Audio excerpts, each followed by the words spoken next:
Aujourd'hui, nous allons parler de l'ascension de Jeffrey Epstein, qui a finalement conduit à sa mort dans une cellule isolée, des jeunes femmes préférées de Harvey Weinstein, du non moins amoureux Clinton et de sa fidèle défenseuse Hillary.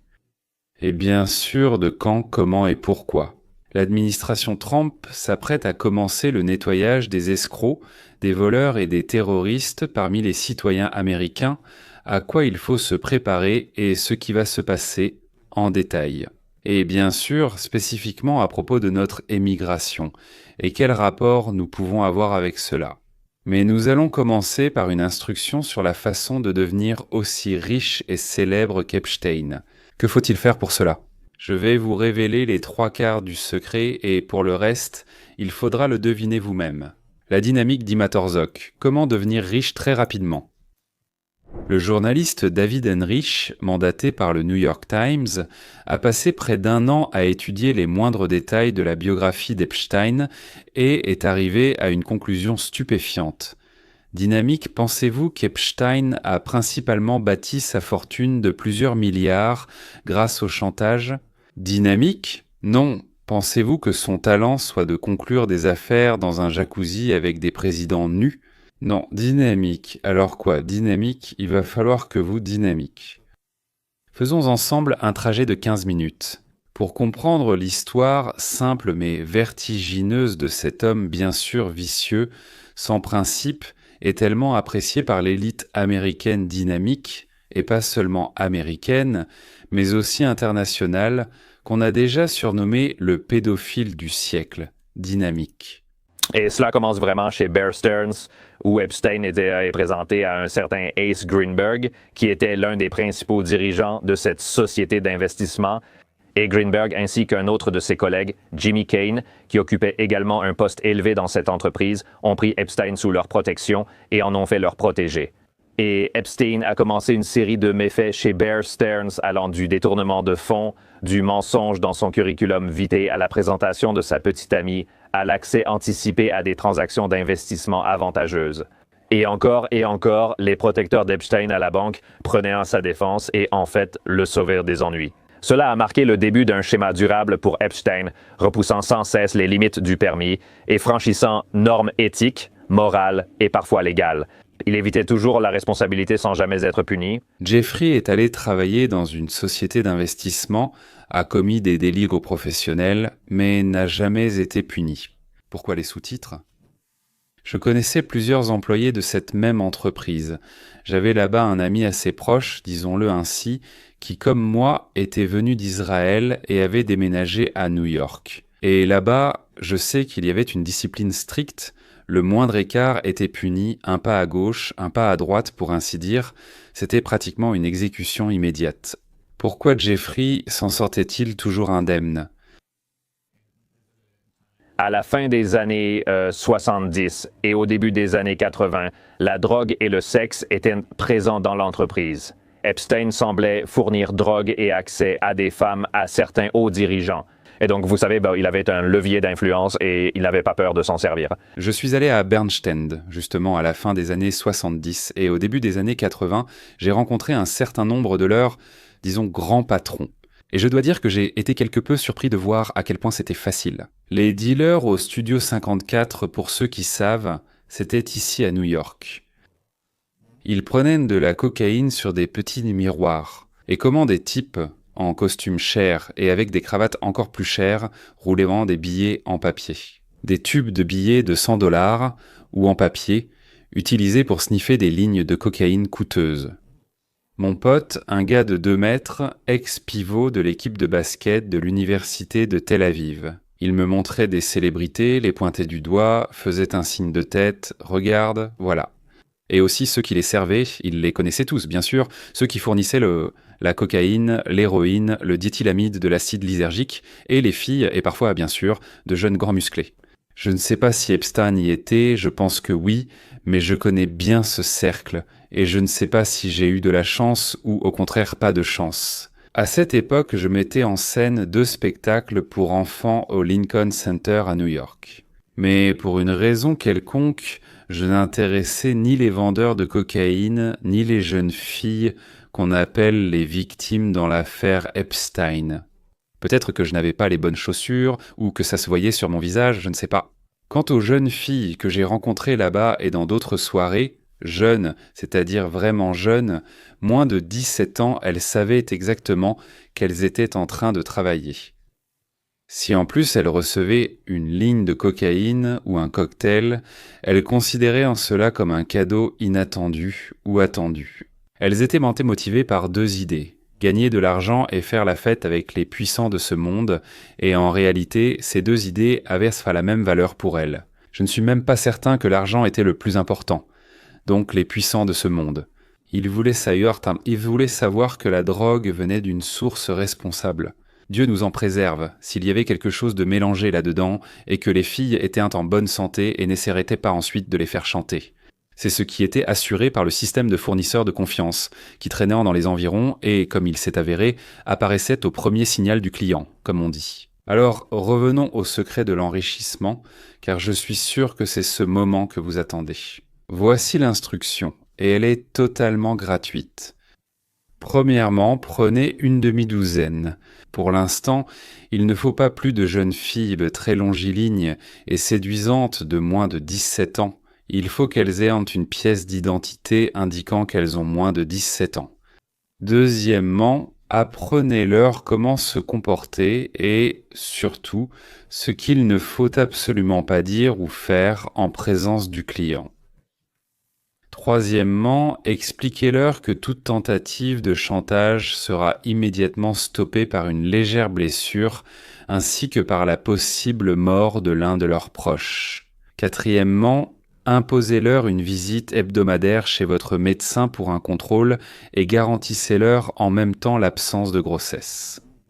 Eh bien, disons, à 93 ans, cinquièmement, devenez dealer de cocaïne et de fentanyl ou de tout ce qui sera à la mode à ce moment-là dans votre société.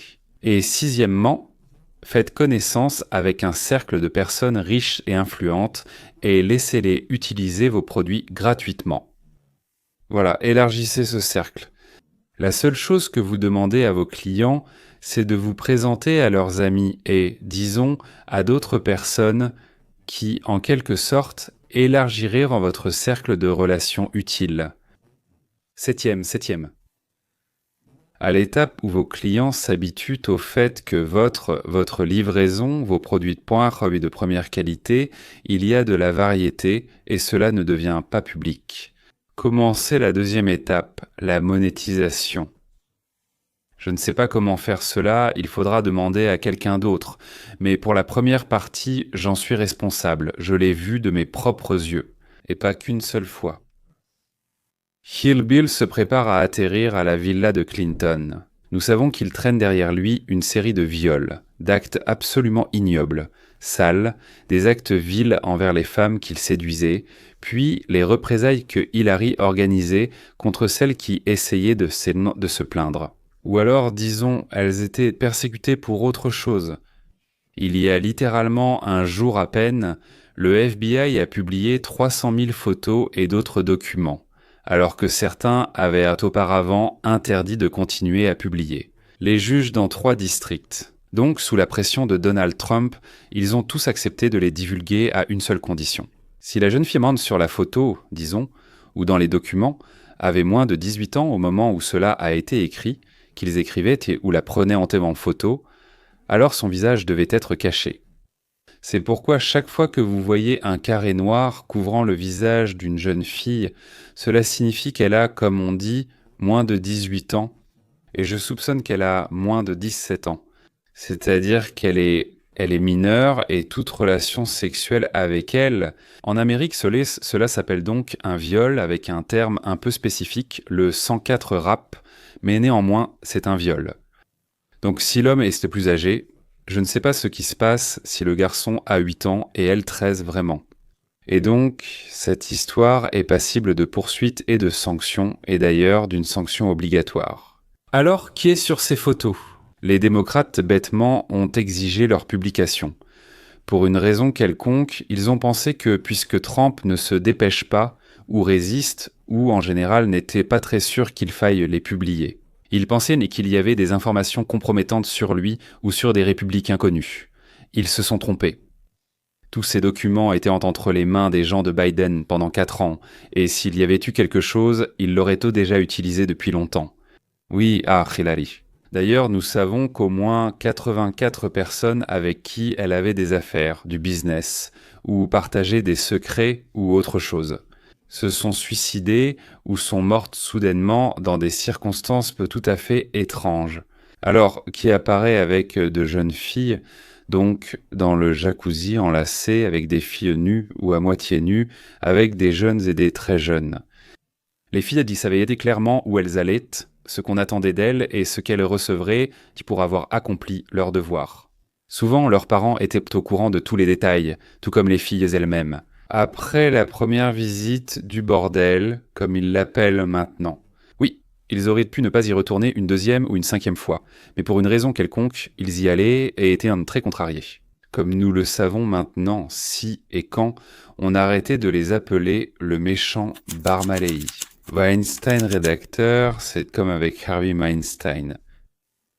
Quand les actrices, qui faisaient voir la queue dans le couloir des hôtels où il séjournait, disaient ensuite qu'il les avait invitées dans sa chambre à 1h du matin. Elles pensaient parler d'un rôle, mais il s'est avéré, horreur, il s'est avéré que, vous n'allez tout simplement pas y croire. Ils voulaient du sexe. Ensuite, c'est vrai, elles obtenaient des rôles, certaines devenaient même des stars, mais c'était uniquement grâce à leur talent, à leur charme personnel. Et lui, le monstre, attaquait soudainement, ordonnait de se déshabiller et elle, pétrifiée par la peur et la honte, naturellement se déshabillait soigneusement et faisait avec lui des choses horribles. La deuxième fois qu'il l'a appelée, elle savait déjà qu'il parlerait du maquillage et du costume. Mais il s'est avéré que c'était encore un viol, quelle horreur, et encore pour elle. Pour elle, c'était totalement inattendu. Angelina Jolie a dit qu'il ne faisait pas d'avance sexuelle. On ne sait pas ce que c'est. Selma Hayek apparemment a obtenu le rôle de Frida. Elle parle après, mais en fait avant, oui. C'est presque pareil comme après la visite. Gwyneth Paltrow, donc, a obtenu le rôle principal dans le film Emma, selon les mauvaises langues, après un massage fait par Harvey dans sa chambre la nuit. Elle, en fait, dit qu'elle a d'abord signé donc le contrat pour le rôle, et seulement après, encore, pour ainsi dire, qui va maintenant le découvrir, n'est-ce pas? Ashley Judd, Harvey l'a invité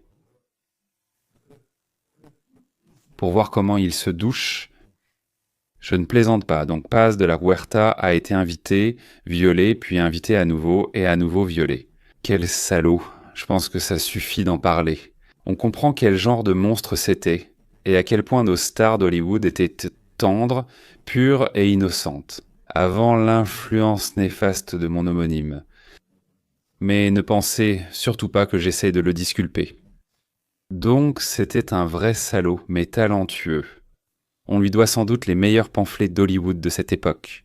Donc voilà Clinton, il donnait tout le temps de l'argent, mais ça n'a pas aidé. Et les Somaliens, Afghans, Russes et Ukrainiens ayant obtenu la citoyenneté par tromperie.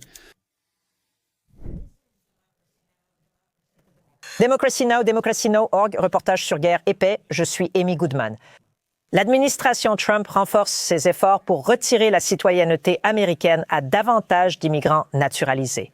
C'est selon un rapport du New York Times qui a révélé des directives internes publiées cette semaine par le bureau local du Service de la citoyenneté et de l'immigration des États-Unis, avec une demande de fournir au bureau des tribunaux d'immigration entre 100 et 200 dossiers de déchéance de citoyenneté par mois. Au cours du prochain exercice financier, le Times rapporte que cela signifiera une escalade massive des déchéances de citoyenneté à l'époque moderne. Cette nouvelle est apparue moins de 2 semaines après que la Cour suprême a accepté d'examiner l'affaire concernant la constitutionnalité du décret du président Trump visant à annuler la citoyenneté par le droit du sol. Pour parler de tout cela, ainsi que de la dernière menace de l'administration Trump qui a été annoncée la nuit dernière, et du programme de diversité des visas qui offre à de nombreuses personnes la possibilité d'obtenir une carte verte. C'est-à-dire 88. Centre de terrain d'immigration des États-Unis. Chacun doit soumettre chaque mois de 100 à 200 dossiers de déchéance de nationalité et d'expulsion du pays de personnes prises en flagrant délit de fraude lors du processus de naturalisation. Avant cela, donc, il y avait 15 cas par an en tout, et maintenant, il y en aura chaque mois de 8 800 à 17 600, et par an, donc, multiplié par 12, cela fait de 105 000, 600 à 211 200 personnes. Être déchu de la citoyenneté, qu'est-ce qui servira de motif pour la déchéance de la citoyenneté ? Je suis sûr que cela vous intéresse, c'est intéressant et probablement utile. Si ce n'est pas pour vous, ce sera pour beaucoup de vos connaissances. Une fausse identité, c'est-à-dire que vous êtes une personne, mais vous vous êtes présenté comme une autre personne.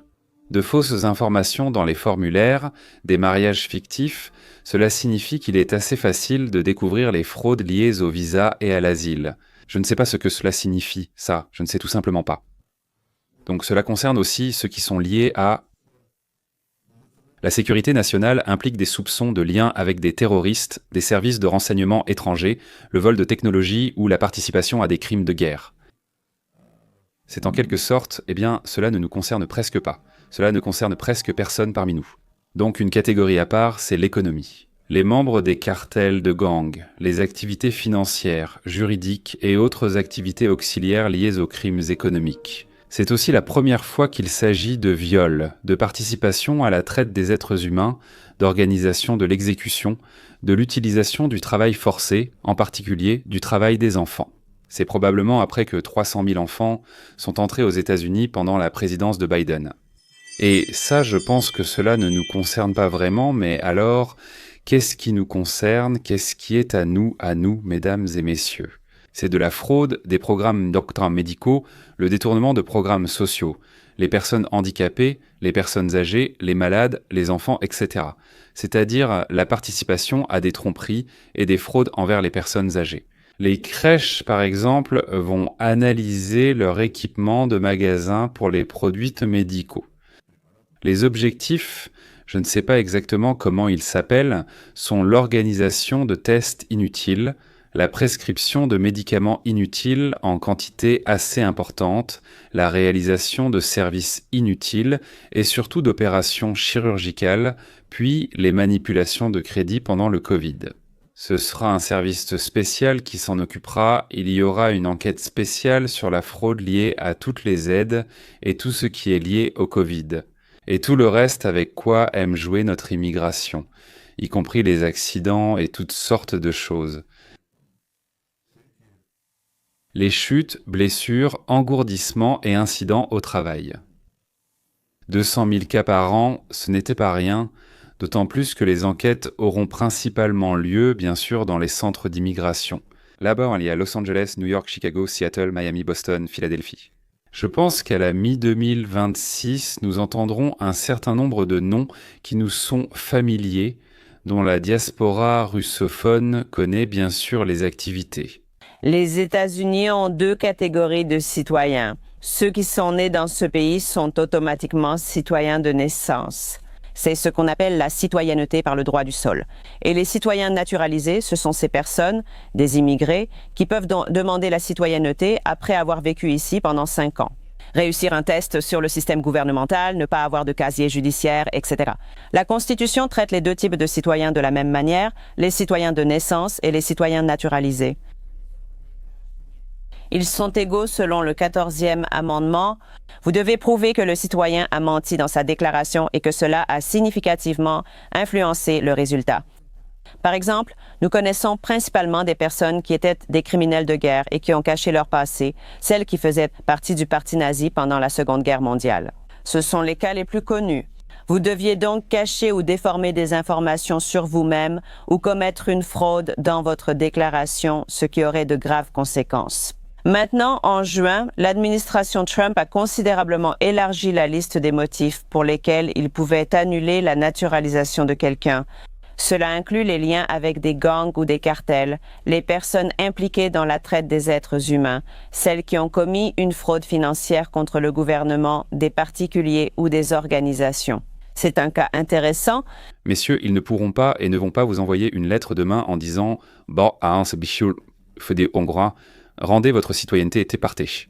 Ce qui peut arriver, c'est un dépôt de plainte pour des violations présumées, puis une enquête judiciaire avec des preuves. C'est à eux de prouver, pas à vous, que vous n'êtes pas un chameau. Pour chacune des accusations, il y aura un procès. En vérité, Donald Trump peut faire appel à des avocats de l'armée et les nommer juges, ce qui accélérera le processus. À mon avis, c'est exactement ce qu'ils comptent faire. De toute façon, c'est une dénaturalisation, un processus lent et long, donc si cela arrive, ce ne sera pas pour tout de suite. Voilà en fait tout ce qu'on sait à ce jour. Donald Trump veut débarrasser le pays des pédophiles, des voleurs, des escrocs, et il s'est attaqué à ceux qui sont venus de l'étranger. Tout cela sera traité, et on s'occupera aussi de ceux qui sont nés ici. Ici, c'est plus compliqué avec eux, on ne peut pas les expulser, mais on peut agir avec eux. Si vous voulez recevoir du contenu intéressant, abonnez-vous, n'oubliez pas d'activer la cloche et partagez cette vidéo d'information avec vos connaissances à qui cela pourrait être intéressant et utile. Eh bien, pour l'instant, au revoir et à la prochaine.